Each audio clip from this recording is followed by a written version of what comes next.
झालावाड़ में भारतीय किसान संघ की ओर से अपनी विभिन्न मांगों को लेकर प्रदर्शन किया गया। किसान रैली निकालते हुए मिनी सचिवालय पहुंचे, जहां अपनी मांगों को लेकर कलेक्टर को प्रधानमंत्री और मुख्यमंत्री और कृषि मंत्री के नाम ज्ञापन सौंपा। किसानों ने ज्ञापन में सोयाबीन का समर्थन मूल्य 8,000 रुपये प्रति क्विंटल करने और 24 घंटे में 3 फेज लाइट देने समेत विभिन्न मांगे रखी हैं। किसानों का कहना है कि फसलों के उचित भाव नहीं मिलने से किसानों की लागत ही नहीं निकल पा रही है।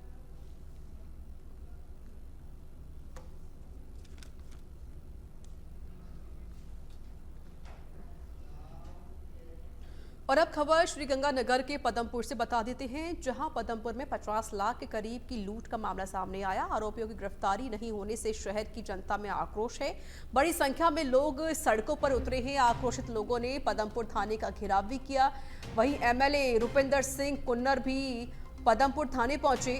बदमाशों ने घर में डकैती की वारदात को अंजाम दिया था। लाखों का गोल्ड और नकदी लूटकर ये बदमाश फरार हो गए थे। आक्रोशित लोगों ने सीओ संजीव चौहान को ज्ञापन सौंपा है।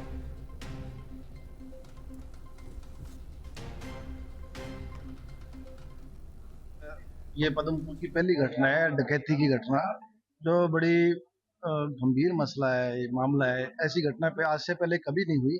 जब से ये राजस्थान के अंदर डबल इंजन की सरकार बनी है, 8 महीने 9 महीने से पूरे प्रदेश में आए दिन बलात्कार की, लूटपाट की और नशे की बहुत बढ़ गया है। और सरकार पूरी तरह, कानून व्यवस्था पूरी तरह, आपके आसपास सस्पेक्टेड लोग हैं, अगर आपको लग रहा है कि कोई पहले से पनाह लिए हुए थे 2-3 दिन, क्योंकि इसकी जो घटना है इसकी रेकी जरूर की गई होगी, जहां तक लग रहा है घटना को देखने से।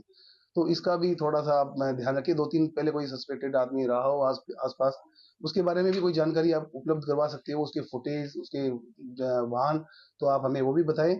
हमारी टीम, डीएसटी की टीम दोनों जिले की जो लगी हुई है, एसएचओ भी बाहर गया हुआ है, जोधपुर उसमें लगी हुई है, और यहाँ लोकल जो मेरे सर्किल की 4-5 टीमें हैं, वो सभी इस पे प्रयास कर रहे हैं।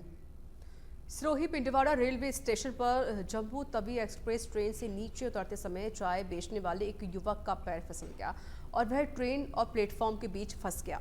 इसी दौरान मौके पर मौजूद लोगों ने तत्परता दिखाते हुए उसे खींचकर बाहर निकाला और पिंडवाड़ा अस्पताल में भर्ती करवाया गया, जहां उसका प्राथमिक उपचार किया गया। अंदर वो पायदान से फिसल गया। फिसल जाने के बाद में वो स्लिप हुआ। जैसे ही मैं पास में ही बैठा था तो मैंने उसको खींच के बाहर निकाल दिया। जम्मू तवी जो जोधपुर जाती है वही एक्सप्रेस थी। जम्मू तवी से गाड़ी से उतर रहा था तो गाड़ी के अंदर में आधा चला गया। उस स्टेशन में भाई खड़े थे, भवानी सिंह, उन्होंने मेरे को बचाया और मेरी मदद की, तो हॉस्पिटल लेके आए। अलवर के रामगढ़ में अज्ञात चोरों ने सूनी मकान को निशाना बनाया और घर में रखे आभूषण और नकदी चोरी करके फरार हो गए। पूरी घटना रामगढ़ कस्बे के विश्वास नगर कॉलोनी की है। जानकारी के मुताबिक 22,000 की नकदी और सोने के आभूषण लेकर फरार हो गए हैं, तो वहीं पूरी घटना सीसीटीवी में कैद हो गई। घटना की सूचना मिलने पर पुलिस ने मामले की जांच पड़ताल शुरू कर दी है। मैं कल सुबह मेरी सिस्टर के घर पे गया 6:30 बजे। आज दोपहर को 2 बजे आया तो मेरे घर के ताले टूटे हुए मिले, सारे लोग तोड़े हुए थे, अंदर सारा सामान बिखरा पड़ा था। जब मैंने देखा तो मेरा गोल्ड और मेरे पैसे। और दौसा के सिकराई उपखंड के घूमना गांव में आज 2 पैंथर दिखाते नजर आए हैं। दिन भर यह पैंथर घूमना गांव की पहाड़ियों में दिखाई दे रहे थे, लेकिन जैसे ही रात हुई तो यह पैंथर सड़क पर आ गए और खेतों की तरफ मूवमेंट कर गए। आबादी क्षेत्र की तरफ पैंथर आने के बाद ग्रामीण भयभीत हो गए हैं।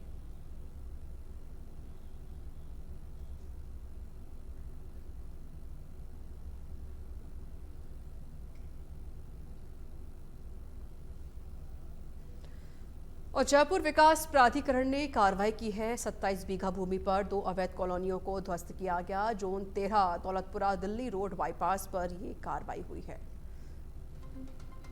जयपुर से जानकारी, जहां जयपुर विकास प्राधिकरण ने बड़ी कार्रवाई को अंजाम दिया। 27 बीघा भूमि पर 2 अवैध कॉलोनियों को ध्वस्त किया। हनुमानगढ़ जिले के संग्रिया तहसील के गांव में 2 नाबालिग बहनों के साथ गैंगरेप के मामले में सभी आरोपियों की गिरफ्तारी और परिवार को आर्थिक सहायता की मांग को लेकर दलित समाज ने हनुमानगढ़ के पुलिस अधीक्षक कि पुलिस सभी आरोपियों को गिरफ्तार नहीं कर रही है। जब तक उनकी मांगें पूरी नहीं होती तब तक ये आंदोलन जारी रहेगा। देखिए, सरकार को तो डे 1 से पता था, और ये क्या है कि घर में तो अपन न जब चाहे जैसे कर ले, तो कई प्रोसीजर्स होते हैं उनको, क्योंकि जस्टिस कि ऐसा ना हो। जस्टिस का क्या है मेन उद्देश्य है कि एक किसी निरपराधी को सजा ना मिल जाए, चाहे 99 अपराधी चले जाए, तो ये है न्याय। तो उस न्याय का एक प्रक्रिया होती है और उसको काफ़ी कुछ फास्ट ट्रैक किया गया है। तो मैं डिटेल में आपको इस पर मैं पुनः कहूँगा। इसलिए सरकार की तरफ से कोई डिले नहीं है, कोई नहीं है, और कहीं पर अगर कुछ हुआ है कहीं पर किसी जगह, तो हम उस पर नेसेसरी एक्शन लेंगे। लगभग 30 से 40 लोगों ने गैंग रेप किया था।